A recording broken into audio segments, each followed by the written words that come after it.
Bueno, pues quienes ya están por ahí, ayúdennos levantando manita para ver, porque solamente veo dos personas y no sé si solamente tengo dos.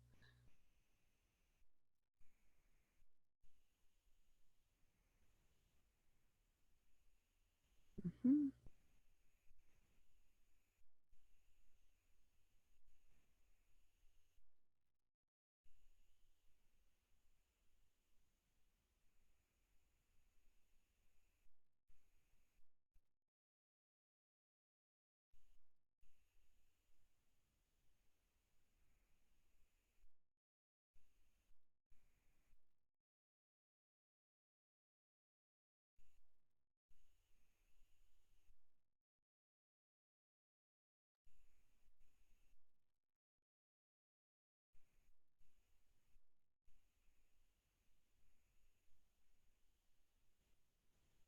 Bueno, vamos retomando entonces, ya si gustan, gracias, ayúdenme bajando sus manitas.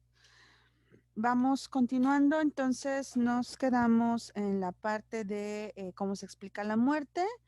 Yo ya les di como algunas pautas generales, quién, dónde, cuándo, qué se dice, qué no se dice, más o menos a qué edad, tal vez si quieren usar algún tipo de lenguaje metafórico, eufemista, en torno a la muerte, pues la verdad es que lo recomendable es que no suceda antes de los 7 años, ¿no? Más hacia los 8 preferentemente.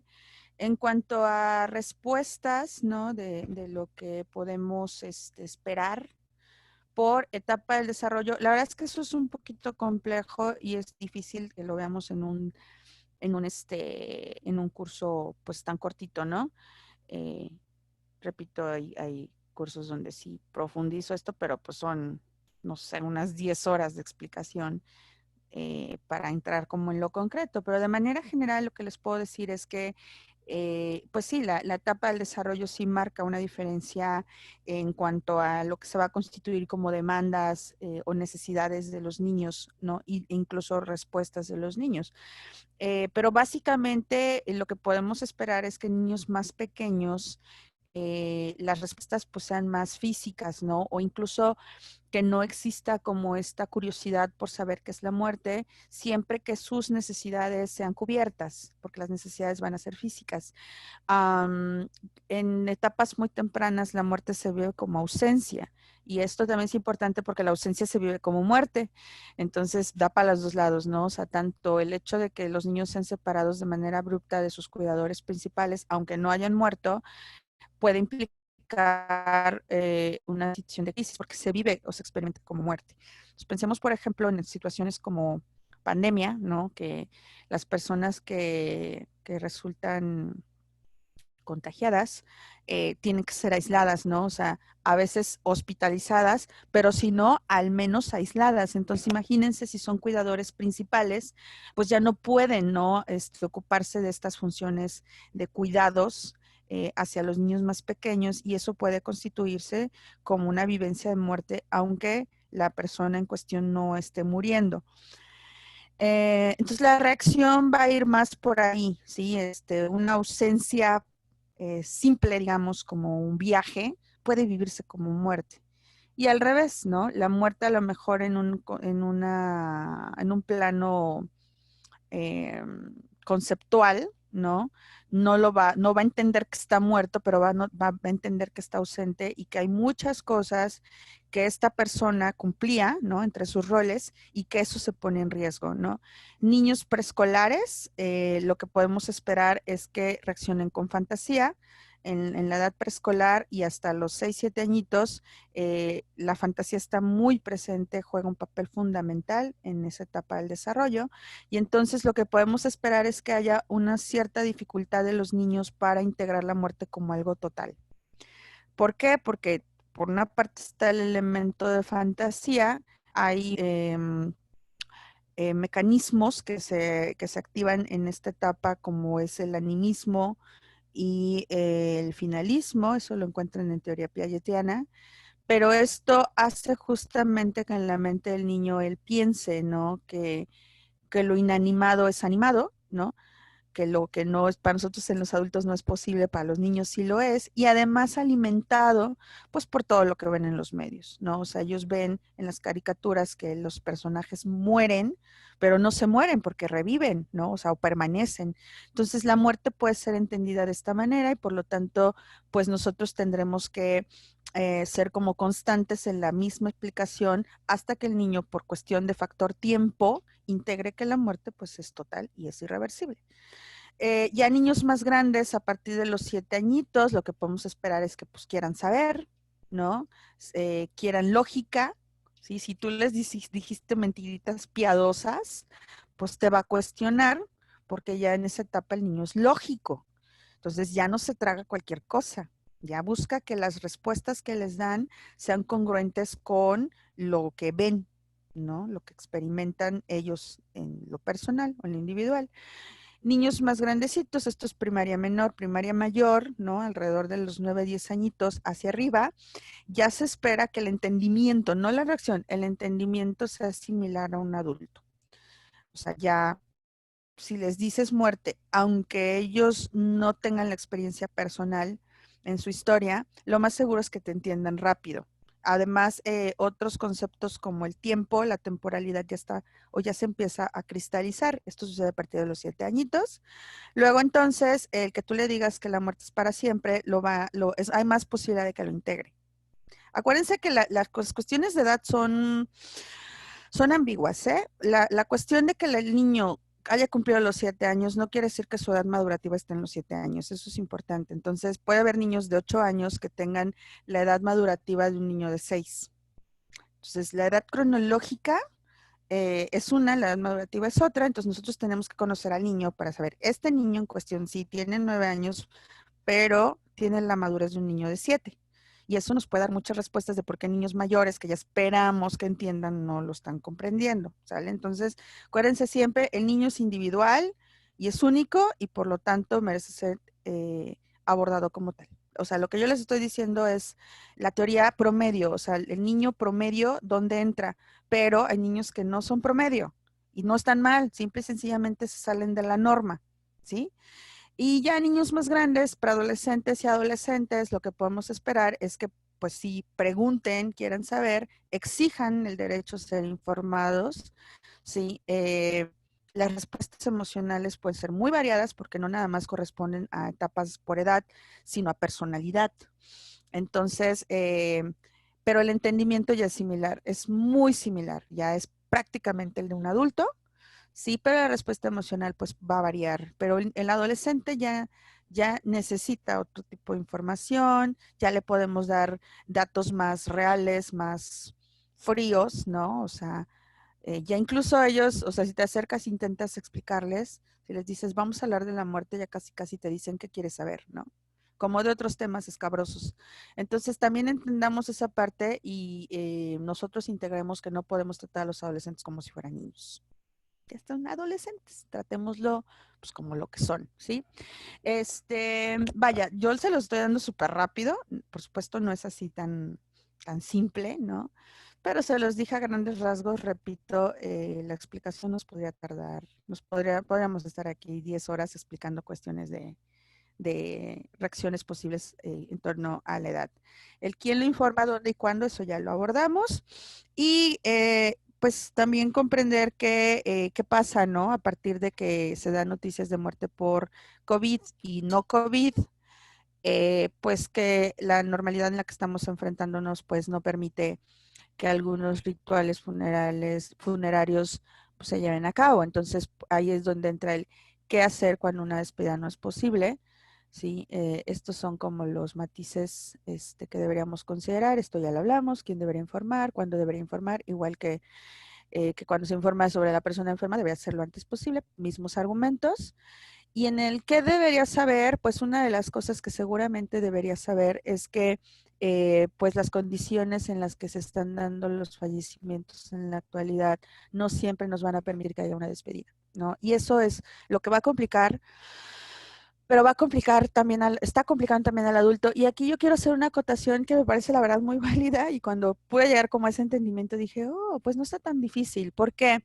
Porque históricamente los niños son privados de esta posibilidad, ¿no? O sea, cuando les informan es porque el ser querido ya está enterrado, ya está incinerado. O sea, muchos de ellos en pleno 2020 son privados de la posibilidad de ir a despedirse.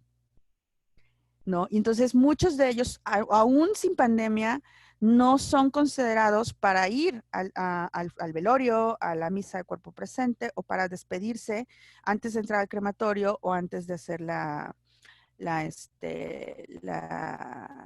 entierro, ¿no? La inhumación. Entonces, por eso no lo veo tan complicado, ¿saben? Porque históricamente los niños se han adaptado al no despedirse. No es lo ideal, pero tampoco se trauman.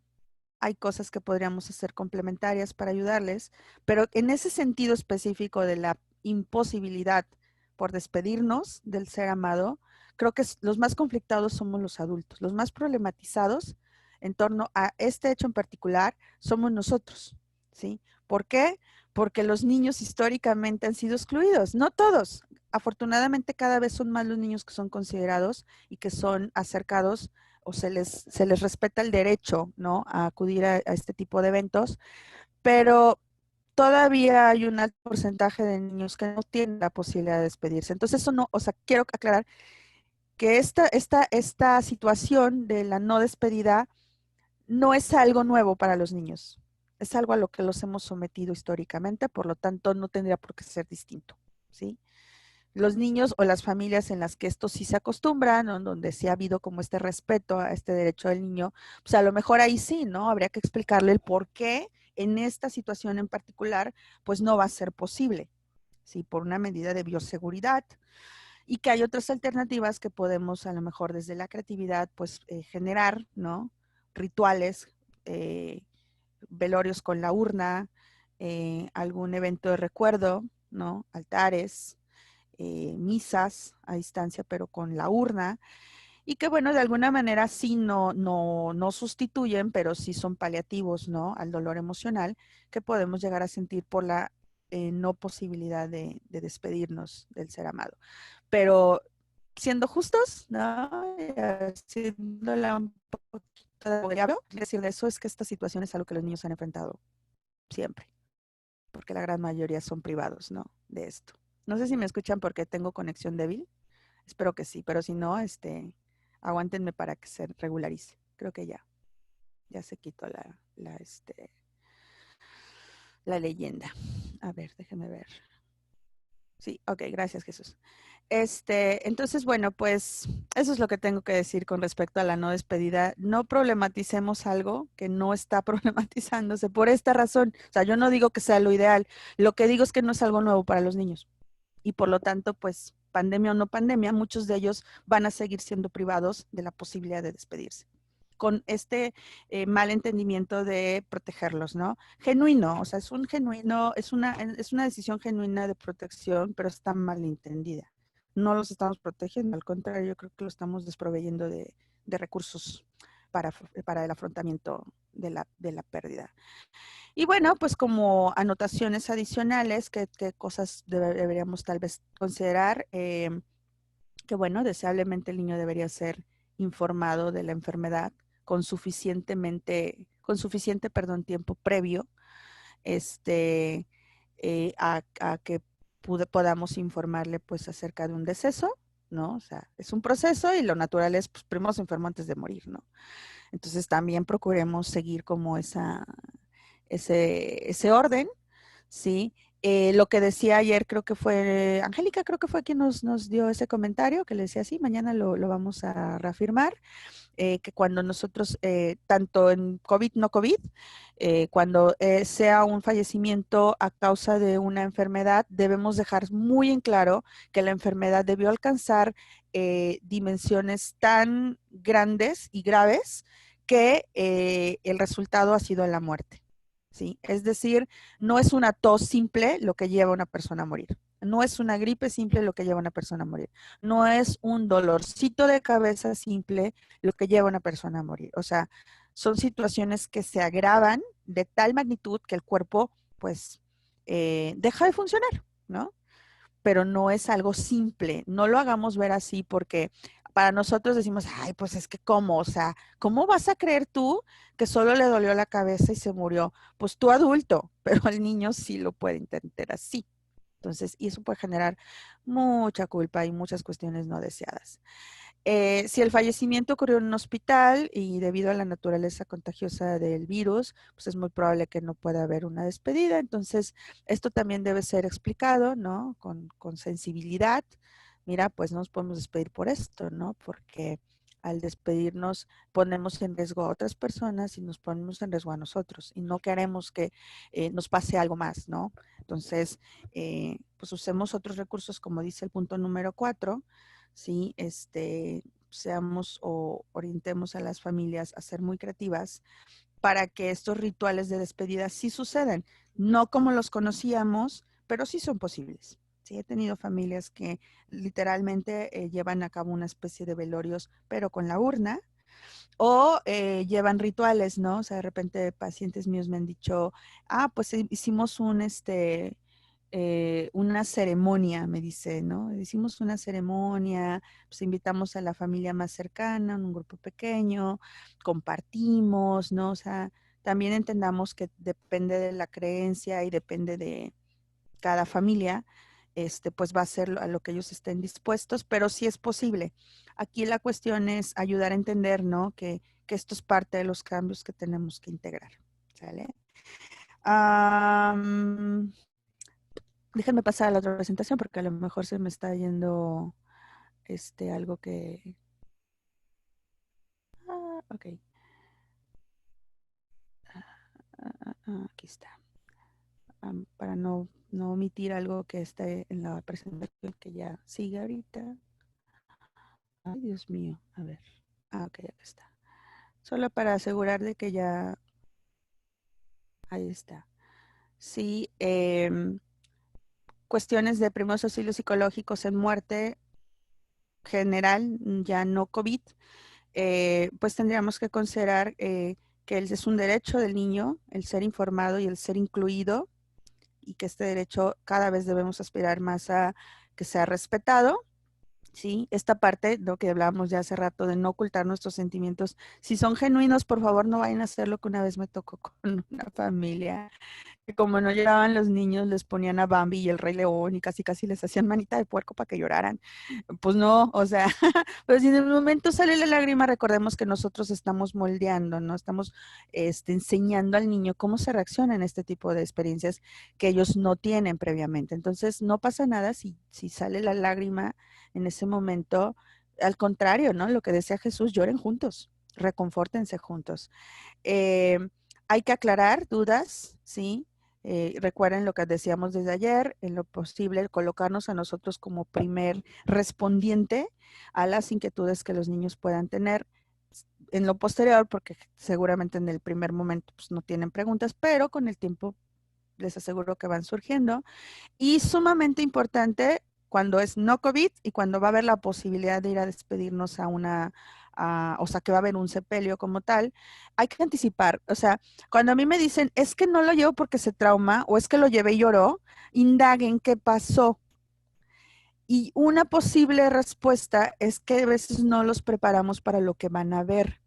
Entonces, mucho de la clave para que los niños reaccionen de una manera sana, digamos, o que al menos no nos asuste a los adultos, depende de que nosotros podamos prevenir o anticipar acerca de lo que van a enfrentar. Ellos tienen que saber que son lugares donde hay mucha gente y que son lugares donde la gente llora y hay personas que pueden llorar mucho, pueden ser muy desbordadas, ¿no? Entonces, ellos se pueden asustar cuando ven este tipo de imágenes, se engentan, o sea, son lugares o que a lo mejor nunca han estado, una funeraria pues, no está como en el primer lugar que los niños van todos los fines de semana. Entonces, son lugares que no conocen y no saben a qué se van a enfrentar y entonces nuevamente, ¿no? El reptiliano y el límbico, la amígdala, peligro, ¿no? No sé qué va a ser, entonces se prepara para el peligro que nosotros podemos ayudarle a desactivar si nosotros les explicamos qué van a enfrentar. cómo es el lugar, cómo se llama, que va a haber muchas flores, que va a haber una cajita que se llama féretro, que la persona va a estar ahí, que ya no la va a ver como la conoce, en el sentido de que no la va a ver moviéndose, no la va a ver hablando, no la va a ver con los ojitos abiertos, ¿no? Que lo va a ver acostado, ¿sí? Y que no le va a poder hablar porque eso es estar muerto, ¿sí? Cuando nosotros anticipamos lo suficiente, yo les aseguro que gran parte de la amenaza que los niños pueden sentir por esto nuevo, esto que no conocen, se va a desactivar. Y lo más probable es que ellos acepten ir, porque esa es otra. No obligamos a los niños a ir, pero es una decisión con conocimiento. O sea, nosotros tenemos que informar. Si encima de todo los niños dicen, no voy, bueno, tratemos de darle tiempo o espacio para que a lo mejor puedan reconsiderar su decisión. En mi experiencia, la gran mayoría de los niños aceptan ir y se quedan. ¿Qué otra cosa? Ahí está el derecho a elegir. ¿Qué otra cosa, además, yo les diría o les pediría dar como garantías a los niños? ¿Qué garantías necesitan? Necesitan saber que si hay algo que les incomode en el momento lo suficiente como para no querer estar ahí, no los vamos a obligar. Luego, entonces, necesitamos ofrecerles un recurso humano, una persona que pueda estar pendiente de esta opción y que si el niño en algún momento pide ser retirado, lo retiren. O sea, tampoco es manda. Para que el niño tenga un duelo sano no necesita estar 12 horas frente al féretro. Para algunos niños son 5 minutos y está bien.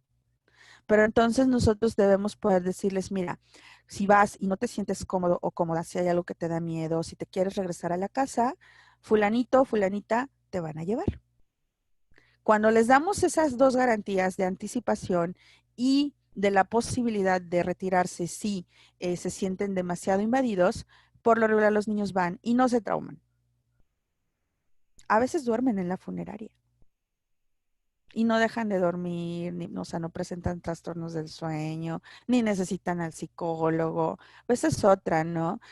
Entendamos, acuérdense, bueno, no lo vimos en este curso, pero en intervención en crisis hay una ley que se llama ley de Hansel. Que creo que no la vimos. Ah, no, sí la vimos, creo. Sí la vimos. Sí estaba en una diapositiva el primer día. Ley de Hansel, acuérdense, ¿no? La efectividad de la intervención es directamente proporcional a la cercanía con el suceso que detona, tanto en tiempo como en espacio. Miren, ya me la sé de memoria y ustedes también grábensela. ¿Qué sí quiere decir esto? Que unos PAPs con estas características casi les puedo asegurar que es un niño que no va a llegar a una segunda instancia de intervención y no va a llegar a un proceso psicológico por esta causa. O sea, puede llegar por otra causa, ¿no? O sea, niños que sí necesitan psicólogo, pues claro. Pero por esta razón no tendríamos por qué patologizar esta situación. Entonces, no se necesita un psicólogo. Sí, les das todos estos elementos que de alguna manera es un blindaje para un duelo sano, un duelo normal, ¿no? Lo que se espera, pues sí, le va a doler, va a llorar, pues sí, va a extrañar, claro, pero eso es lo que se espera, ¿no? Cuando una persona que amas muere. El psicólogo no viene en el paquete, o no debería. Y por último, bueno, pues colocarnos como primera opción para estar dispuestos a hablar. Y durante, digamos, los servicios funerarios, pues ya está ahí la opción de asistir, anticipar, asistencia disponible en todo momento, incluso si hay que retirar al niño. ¿Puede ver el cuerpo? Claro que sí, pero repito, ahorita tiempos COVID han cambiado mucho estas opciones y las han limitado. Pero en tiempo no COVID o muerte no COVID, si hay posibilidad de que el niño vea el cuerpo, puede verlo. Y ahí me dicen, pero se va a traumar o se va a asustar. No sé, digo, ustedes si han tenido defunciones en su familia, si ya tienen seres queridos que han muerto, a lo mejor van a coincidir conmigo en que tu ser querido, por muy muerto que esté, sigue siendo tu ser amado, ¿no? O sea, sigue siendo la persona que amas. No ves un zombie, ¿sabes? Entonces, eso también aplica para los niños. No tendrían por qué asustarse, al contrario, es un elemento que queremos de resorte hacia la realidad cuando sobrevengan como estos mecanismos defensivos, incluso de negación, de no pasó, puedes regresar a ese momento y decir sí pasó porque lo viste. Entonces, por eso es un elemento que nosotros tendríamos que poder darles, ¿no? Y la participación en los servicios quiere decir que si el niño puede participar en cosas bien simples como elígele un ramo de flores y llévaselo. ¿no? Dale un ramo de rosas y que los reparta a los asistentes. Hay niños maravillosos que cuando se hace toda esta orientación, luego yo recupero, ¿no? Como que cierro el ticket, acuérdense que hay esta parte de recontactar, ¿no? Dentro de los componentes de los PAPs. Y cuando yo recontacto con las familias, particularmente en este proceso, en esta parte del proceso, y luego me dicen, oye, es que después de que les explicamos, todas las personas que llegaban y corría el niño o la niña y le decía, oye, mi papá se murió, ¿no?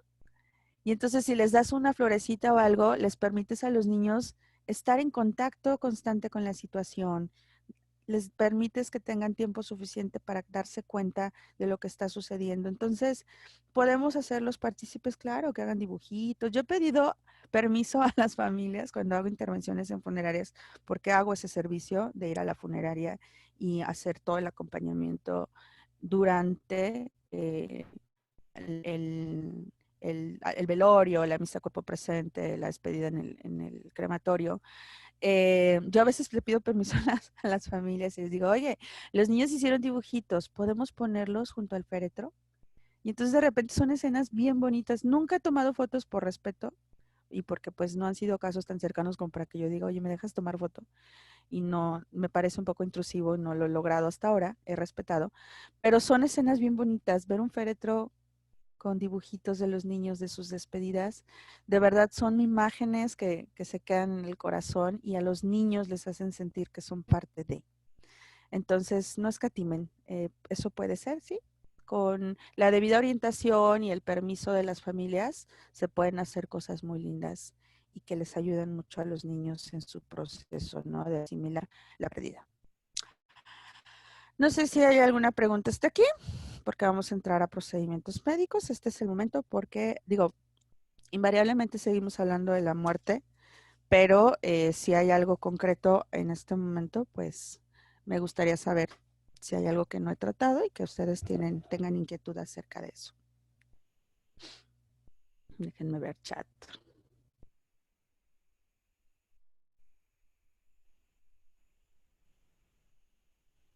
Ok.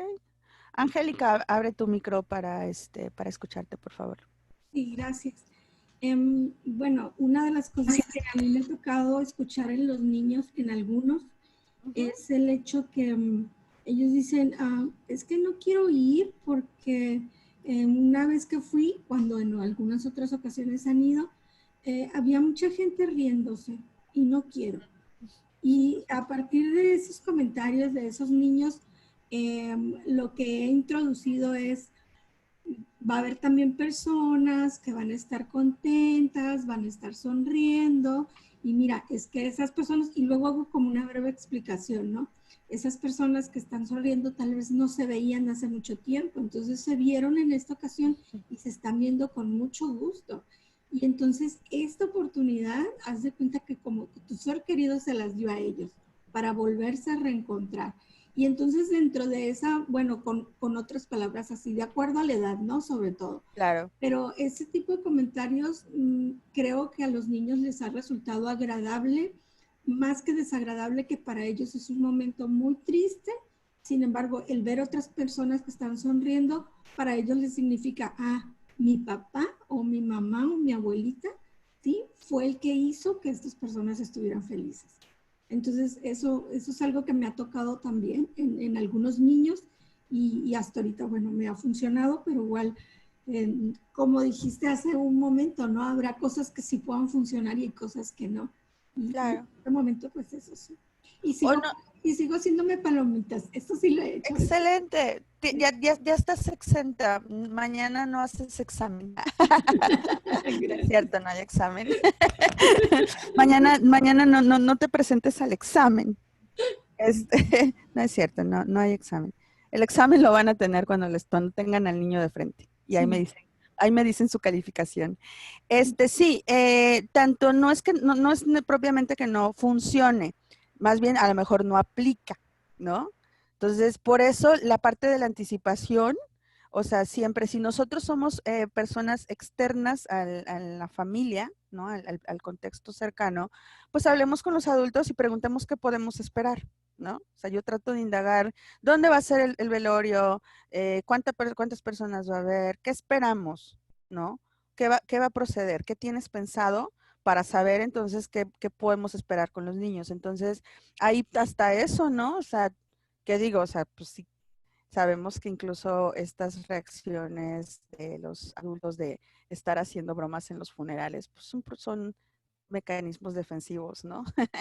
Son maneras en las que se alivia un poco el dolor emocional, pero me parece una buena respuesta, ¿no? Y sí, o sea, así como la cuestión de puedes ver gente que está llorando mucho, puedes ver gente que se está riendo, puedes ver mucha gente, puedes ver poca gente, o sea, las situaciones van a cambiar de acuerdo al contexto del que estemos hablando y ahí lo que sirve es nosotros indagar, ¿no? Saber sobre qué estamos parados para saber sobre qué tenemos que prevenir, ¿no? O sea, anticipar al niño por lo que pueda llegar a observar, ¿sale? Entonces sí, también es válido, sí, también, sí es cierto, también en los funerales hay gente contando chistes, o hay gente, o hay lugares con mariachi, ¿no? O sea, de repente llega la banda, este, y bueno, pues son usos y costumbres y pues respetados, pero si nosotros ya tenemos este elemento, ya lo sabemos, pues hay que decirle, hay que anticiparle a los niños, ¿sale? Bien. Muchas gracias. A ti, Angélica, gracias. Ok, bueno, vamos rápidamente entonces a los primeros auxilios psicológicos. Ya estamos hablando un poquito de enfermedad. Hablemos de los procedimientos médicos. ¿Qué sucede con los procedimientos médicos? Que son circunstancias que a lo mejor para nosotros pueden ser algo, son situaciones muy inocentes como sacar sangre, ¿no? Pero incluso conozco adultos que se desmayan con las agujas, ¿no? Con las jeringas. Entonces, imagínense, ¿no? Los niños, pues a veces son experiencias nuevas que en un mal manejo, pues ya les heredamos para siempre, ¿no? El miedo a la inyección, a la vacuna, a a pues, algún otro procedimiento, ¿no? Y si tienen la experiencia previa, pues también habremos de revisar cómo fue esa experiencia, porque a lo mejor ya hubo alguien que, como decía José, no recuerdo si ayer lo dijo, este, que usamos como el miedo como mecanismo de control y entonces usamos al médico y al policía, ¿no? Como el coco, ¿no? Entonces te va a llevar al doctor, ¿no? O cuando no, cuando no queremos que los niños se nos peguen para ir a algún lugar, ¿qué les decimos? Ah, es que voy con el doctor y me va a inyectar, tú sabes si quieres venir. Uy, pues imagínate, o sea, el día que ese niño necesite, ¿no? De un médico, pues aunque nunca en la vida haya sido sometido, pero ya lo estuviste amenazando no sé cuánto tiempo. Entonces, no pongamos al médico ni a las enfermeras como el coco, ¿no? Al final son profesiones que nos ayudan y nos protegen. Bueno, idealmente, ¿no? Porque lo mismo sucede, por ejemplo, con equipos de emergencia, con policías, y nosotros también, ¿no? Ya está este sesgo de que, pues, oye, a veces los que nos deben cuidar no nos cuidan y todo eso. Entonces, pero vaya, el discurso hacia el niño debe ser limpio, no debe estar libre de sesgo. Debemos darles la posibilidad de que ellos generen un criterio propio a partir de la experiencia y no ser nosotros los que les digamos que el policía se lo va a llevar por ser un niño malo. Fíjense, hace no mucho, la verdad es que fue una aplicación que yo ni siquiera quise bajar, pero vi los videos y si a lo mejor ustedes tuvieron oportunidad de verlos, hicieron una aplicación o es una grabación, no sé bien qué es, que finge una plática con una llamada a la policía. Entonces están todas las respuestas de del policía, supuestamente, y con tiempos o espacios, ¿no? Entre un diálogo y otro para que los papás puedan decir lo que ellos quieran. Entonces, me ha tocado ver estos videos. De repente hubo una temporada en la que, cómo abundaron y digo, Dios mío, métanlos a la cárcel para los papás. Eso es crueldad, eso no se hace, eso es tortura, ¿sí? Eso es maltrato psicológico. Hacían como que llamaban al policía y decían, ay, la policía, oigan, es que les estoy llamando porque tengo aquí un niño que se está portando mal. Y luego entonces entraba la contestación de la policía, claro que sí, vamos a ir por él, ¿dónde está? Dígame el domicilio. Y hacía pausa y entonces el papá daba el domicilio, ¿no? De la familia. Y entonces ustedes podían ver en el video cómo la cara del niño se transformaba. No, papá, no, papá, no, papá, por favor, dile que no venga, ya me voy a portar bien. Híjole, yo me pregunto qué pasa o qué va a pasar cuando de verdad esa familia necesite llamar a la autoridad. Nosotros estamos traumatizados. Eso sí es instalar el trauma, eso sí, ¿sí? Entonces, de repente, es que para eso somos bien creativos, ¿no? O sea, no somos creativos para generar buenos tratos en la infancia, pues somos bien creativos para torturar a los niños. Entonces, no usemos el miedo como un mecanismo de control, ¿no? Entonces, eso es con respecto a la policía, pero no lo usemos tampoco con los médicos. ¿Y de qué estamos hablando aquí? Tanto procedimientos de rutina como puede llegar a ser pues una vacuna, ¿no? Situaciones de emergencia como a lo mejor una sutura, como puede ser, cuando tienen que inmovilizar, tienen que enyesar, o cuando son situaciones más complejas como puede llegar a ser el tener que someter a niños a cirugías o a procedimientos más invasivos, ¿no? Por enfermedades que llegan a ser más complejas.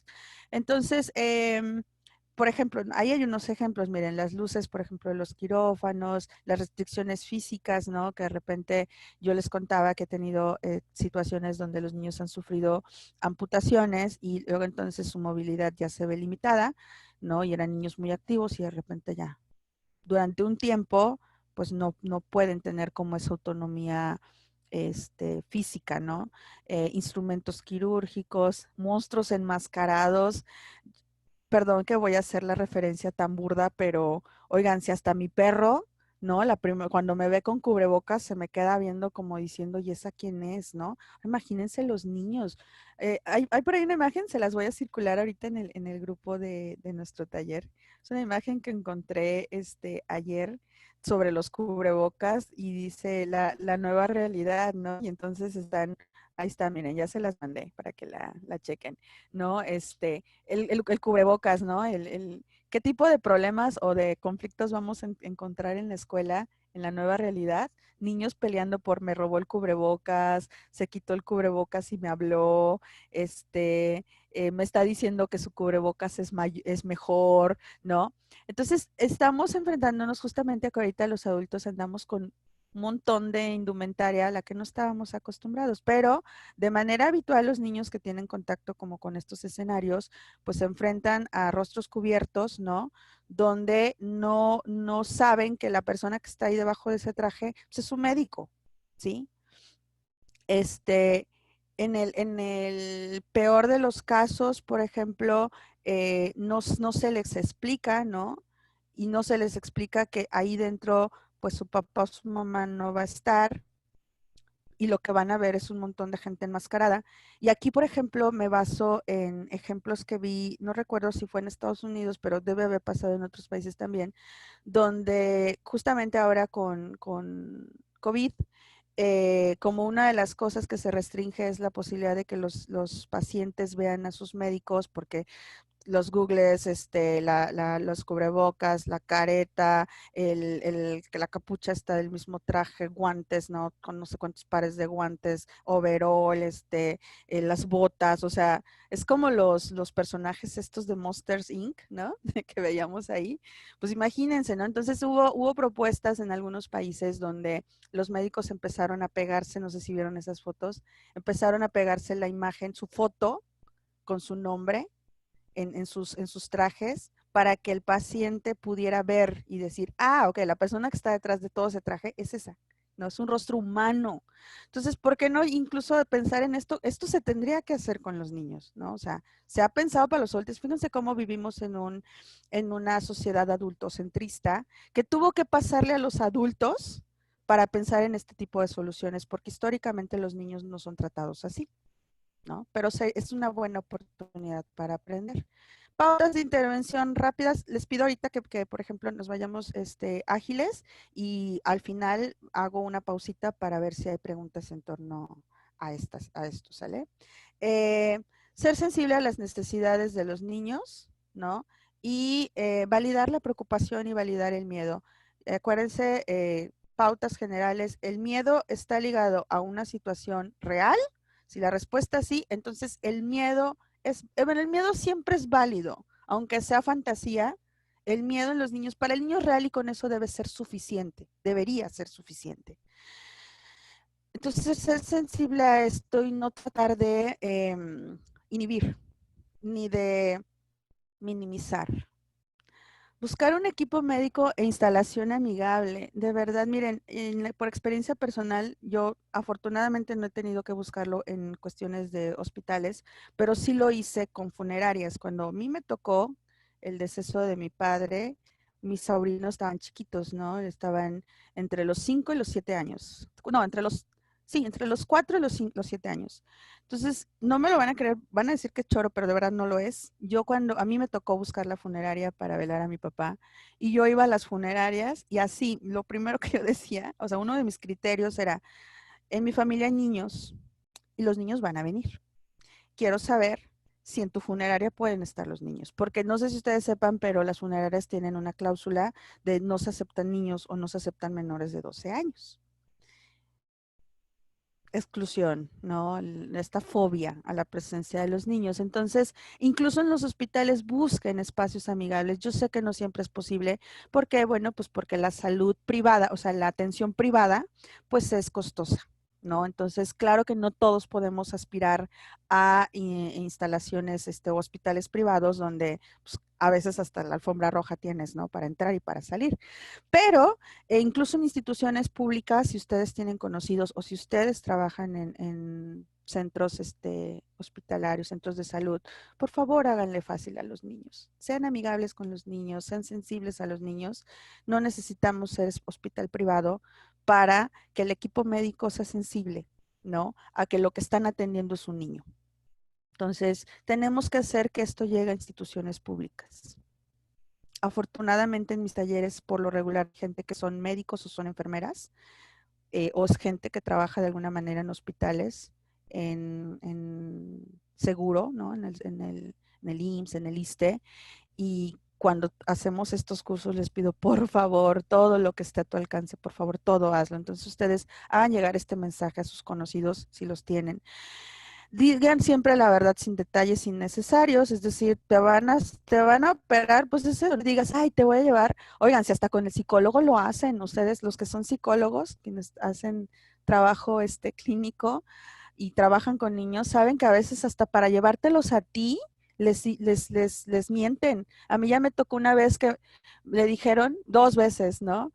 Llega y me dice, yo pregunto, oye, ¿y sabes por qué estás aquí? ¿No? Y el papá luego habla, ¿no? Y dice, le dije que eras una maestra de baile. Y yo, no, por favor, no me haga esto. O sea, no soy ni maestra de baile, pues sí bailo, pero pues no soy maestra y esto no es una clase de baile. Esto es una terapia. Y usted tiene que decir a su hijo que él viene a terapia o que viene a acompañamiento. ¿A qué viene? Lo mismo pasa con los procedimientos médicos, ¿no? En otra ocasión fui taller de verano porque coincidió en esta etapa de verano y entonces ya le dije que venía a su taller de verano y yo, ¿qué? Esto no es un taller de verano, esto es una terapia, entonces tenemos que informarle y entonces ahí el primer cocazo es para los padres, ¿no? Para los tutores. Entonces, en este sentido es igual, o sea, si va a ir al hospital porque necesita ser atendido, hay que informarle. ¿A qué va? ¿A dónde va? Porque si no, luego se va a dar cuenta y ya no te va a creer. Cuarto, promover que el niño conozca al médico antes del procedimiento, preferentemente sin accesorios adicionales como un cubrebocas, ahora una careta, ¿no? En lo posible, pues pedirle al médico, oye, ¿me permites mostrarle, aunque sea una foto, aunque sea de lejitos, puedes a lo mejor mostrarle cómo eres, pues para que no le des miedo? Eh, Ustedes creo, los que son de aquí de Jalisco, saben quién es el doctor Gallegos, ¿no? Si ustedes lo siguen en redes sociales y si no, busquen al doctor Gallegos, a Sergio Gallegos. Ustedes saben que el doctor suele disfrazarse para su consulta, ¿no? En oncología. Y si ustedes lo siguen en redes, ha sido muy interesante ver lo que él ha hecho, cómo ha evolucionado su forma, ¿no? De tratar a los niños, porque actualmente se pone su equipo de protección, careta, todo lo que se ponen los médicos ahorita. Y además ha evolucionado sus disfraces, ha hecho como una especie de mandiles de los superhéroes, ¿no? Entonces de repente trae el mandil de Hulk, ¿no? Que muestra acá el cuerpo verde y los cuadritos en el abdomen y todo, y encima de la careta usa la máscara de Hulk. Es maravilloso, ¿verdad? Que si me dicen, ay, no se puede, claro que se puede, todo se puede si quieres, ¿no? Entonces, por favor, médicos, háganlo. Si se puede, háganlo. Entonces, doctora Gallegos ha hecho esto, demostrando que claro que se puede. Utiliza el juego como una herramienta de contacto con la información relativa al procedimiento médico, disfraces, muñecos, títeres, peluches. Ahorita les voy a mostrar un video, entonces no me detengo tanto ahí porque quiero que vean el video y que tiene que ver con este punto número 5. 6. Si habrá anestesia, perdón, hay que preparar a través de una historia, a través de la fantasía y del juego. ¿Se acuerdan que yo ayer les decía que ayer creo que fue que les conté, tuve una chiquita que me la llevaron para prepararla justamente porque iba a ser sometido a una cirugía? Y entonces jugábamos a esto, ¿no? Inyectamos al muñeco, le hicimos un vendaje, le dije, oye, en alguna, cuando al principio, le dije, cuando vas a entrar a tu cirugía, te van a poner algo para que te quedes más tranquilita o incluso te duermas. Y cuando despiertes, a lo mejor no va a ser un despertar como lo conoces cuando despiertas, ¿no? De que estás dormida. A lo mejor te vas a sentir mareada, ¿no? Entonces, vamos a jugar, ¿no? Entonces dábamos vueltas y es súper divertido para ellos, ¿no? O sea, a ver, ¿cómo te sientes? Uy, todo me da vueltas, uy, todo está borroso. Ah, ok. Cuando estés ahí, acuérdate de nuestro juego, ¿no? Y acuérdate que se va a acabar, porque incluso medíamos cuánto tiempo duraba. Entonces le digo, ¿te fijas cómo si se acaba? Ok, cuando estés ahí se va a acabar. Acuérdense, anticipación es la clave. 7. Siempre hay que abogar porque los padres puedan permanecer el mayor tiempo posible con los niños. Repito, yo sé que estas cuestiones a veces son hasta como ilusiones, pero digo, ay, ojalá podamos aspirar siempre a eso. A veces digo, por favor, pregunta, o sea, ¿en qué hospital va a ser intervenido? No, pues en tal, ok, pregunta si te van a permitir llevarlo hasta la puerta del quirófano y si te van a permitir que cuando salga, o sea, en la sala de recuperación, si te pueden permitir, cuando el niño despierte, tú estés ahí, en lo posible. Voy a hacer mención por ahí anda Bernie. Bernie está en este taller, pero Bernie tiene un hijo médico que admiramos mucho y que varias personas de aquí lo conocemos, al buen Hugo. Y yo recuerdo, Bernie, que tu hijo cuando hablábamos de esto en tanatología, creo que hablábamos de esto, él decía que él procuraba, ¿no? Él trabaja en una institución pública y yo recuerdo que él nos compartió que él procuraba, que si estaba en sus manos, porque él es anestesiólogo, que si estaba en sus manos hacer que los papás estuvieran con el niño o despertara, lo hacía. Pero ojo, aquí la cuestión es que este tipo de circunstancias quedan a criterio del médico o del equipo.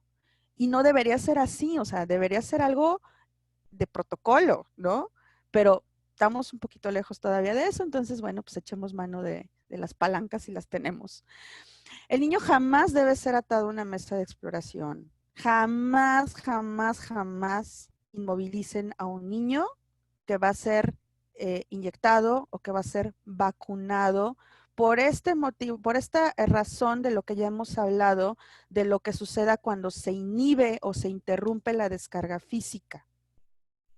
Es preferible dedicarle un poquito de tiempo para que el niño solito diga, está bien, sí, sí, a que en medio de toda la reacción de miedo, ¿no? Incluso se despierte el pánico porque encima de todo le estás impidiendo que se mueva. Yo ahí les digo, a ver, a ustedes en medio del juego, ¿no? Hay entre su familia, ¿alguna vez alguien de una fuerza mayor a la de ustedes les ha sujetado de los brazos y ha impedido que se muevan?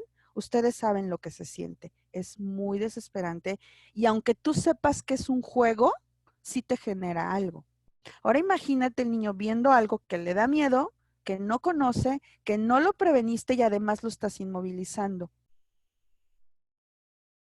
Ahí sí ya tienes todo para que ese niño no duerma no sé cuánto tiempo, ¿no? Entonces, evítale los 6 meses de psicólogo y mejor inviértele un poquito a la preparación del niño para lo que va a vivir.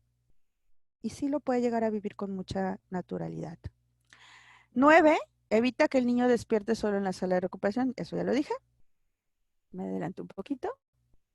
10. Prepara un kit de juegos para el hospital si el niño va a estar o va a permanecer en un espacio distinto a su casa. Sí, hay cositas que se pueden cargar, muñequitos de Playmobil, crayolas, cosas muy sencillas que sí puedes llevar con ellos para que ese tiempo que va a permanecer en cama, ¿no? O sea, que va a estar restringido en espacio. Acuérdense que los niños se mueven, los niños tienen que estar corriendo y caminando. Ahora imagínate que va a estar en un lugar donde le tienes que decir, no te puedes levantar de la cama, no puedes ir a donde quieras, ¿sí? Entonces podemos hacerles el kit de emergencia, el botiquín de emergencia de juegos, con lo que el niño decida llevar, ¿no? Una cajita chiquita creo que puede ser bastante útil. Puedes construir escalas para ayudarle a expresar los niveles de dolor. Escalas, esto, por ejemplo, se utiliza con pacientes de oncología escalas de dolor, ¿no? También se puede usar para los niños, o sea, a ver, de carita roja a carita verde, ¿no? Y con todas las gamas de, de pasas por los amarillos, los naranjas y así vas, ¿no? ¿Cuál, no? ¿Cuál qué tanto te duele? ¿Por qué? Porque a lo mejor de forma verbal no tiene todavía los recursos, ¿no? El vocabulario para expresarnos lo que está sintiendo. Entonces tenemos que ayudarle y ojalá sea con algún tipo de recurso didáctico, algún tipo de recurso gráfico. Si el miedo persiste, podemos utilizar, ya los compañeros ya lo han externado aquí, cuentos, historias, videos, ¿no? Para mover del estado de parálisis hacia la descarga y finalmente a la relajación y resolución. ¿A qué se refiere este punto? A que los cuentos, por ejemplo, son excelentes recursos son excelentes recursos acerca de cómo podemos darle una resolución o un final feliz a una situación compleja. Como son finales a los que el niño todavía no experimenta desde lo individual, podemos ayudarle mediante historias a ver que hay finales, que hay desenlaces y que estos desenlaces pueden ser pues al menos más agradables. José, que andas hoy por aquí todavía, pero andas más silencioso, me dices que hay una pregunta o un comentario, adelante, puedes hacerlo.